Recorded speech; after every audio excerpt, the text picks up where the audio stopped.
Bonjour. That is my United States Most Wanted picture. Yeah, I was in Las Vegas, Nevada. The night before, I had stolen $160,000 from ATMs. Wake up the next morning, sign on to cartersmarket.com. There's my name, most wanted beside it. There are things in life known as aha moments. This was more of an type moment. So I did what any normal person would do. I went to Disney World. Yeah, you laugh, I really went to Disney World. Lasted about 6 weeks. The Secret Service, they caught me, sent me to prison, where I escaped from prison. Well, I prefer not to think of it as escape. I think of it as the institution could no longer benefit me, so I decided to release myself on my own recognizance. That got me even more time. So, what did I do to get sent to prison? The Secret Service called me the original internet godfather. I built the first organized cybercrime community, ShadowCrew. ShadowCrew was the precursor to today's darknet markets. It laid the foundation for the way organized cybercrime channels still operate today. Now, I didn't begin in cybercrime. No, I began at 10 years old. My mom, she was abusive, negligent. She used to leave me and my younger sister alone for days at a time. This one time, she'd been gone a while. We didn't have any food in the house. My sister, Denise, she walks in the house and she's got this pack of pork chops with her. And I'm like, where'd you get those? And she was like, I stole them. And I'm like, show me how you did that. So she takes me over and she shows me how she steals food. And I'm like, that's the best idea ever. So we start stealing food, then clothes, and it becomes like this perverted form of Maslow's hierarchy of needs. Toys, games, books, music, jewelry, until Mom comes home. And she joins us. Turns out Mama was already a fraudster.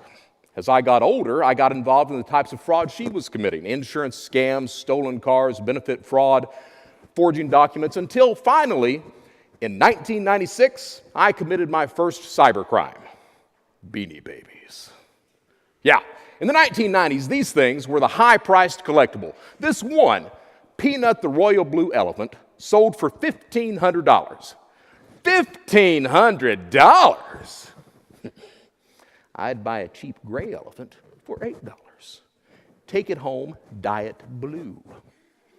Most of the time it didn't work. They looked like they had the mange when you got through with them. But what I'd do is I'd post a picture of a real one on eBay, and someone who thought I had that one would buy my fake one. And that's where I found out and I learned my first lesson of cybercrime. That lesson is the perception of reality is more important than reality itself. What you believe to be true determines your feelings and decision-making process. If I can convince you that I have a highly collectible item, you'll send me $1,500 before you learn the truth.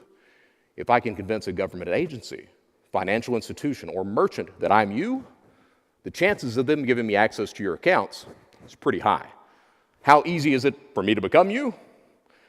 I buy your credit card information or bank login for $15. Your social security number and date of birth, $3. From there, I run a background check, pull a credit report, scan social media.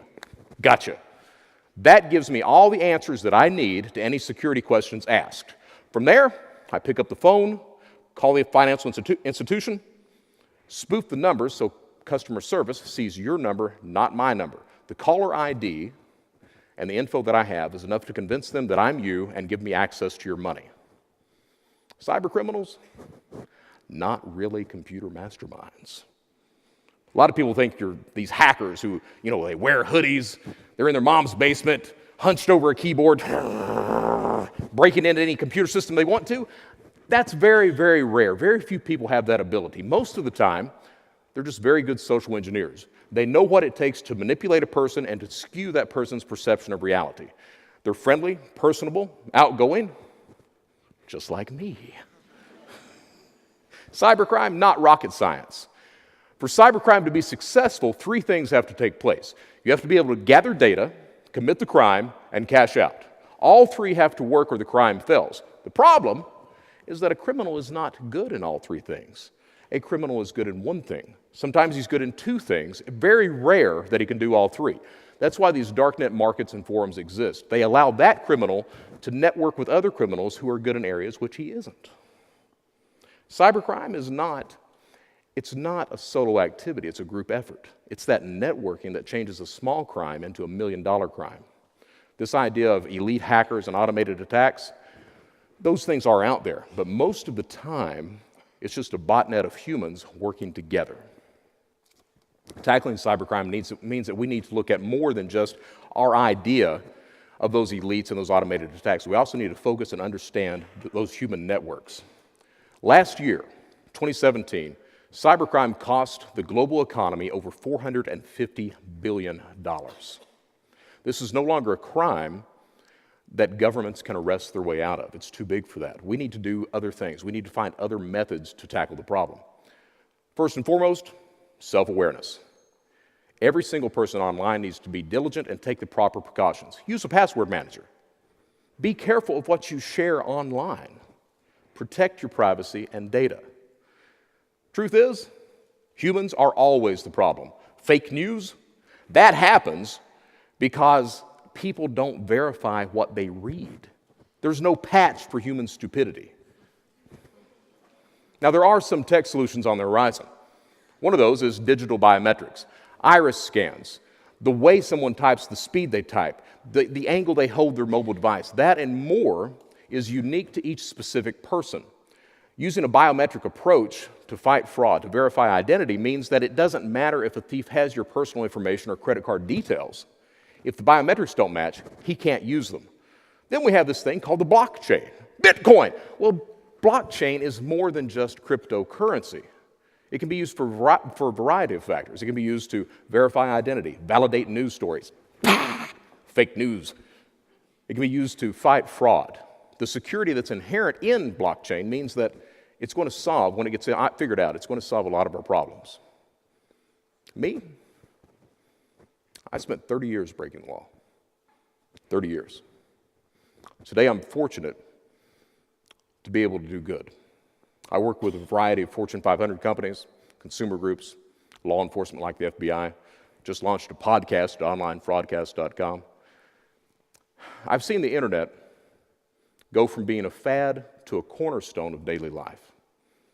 And I've seen cybercrime go from being a small crime to a business to its own economy. Cybercrime used to mean only stealing money. Today, people are realizing that money isn't the most important thing. Cybercrime isn't just about stealing. Cybercrime is about ideology, status, hacking elections, fake news, destroying economies, starting wars. All that and more because their perception of reality is easily skewed. Today, our lives revolve around technology. Not all of it is good. If we're going to combat this problem, each of us needs to work to stay safe, secure, and vigilant.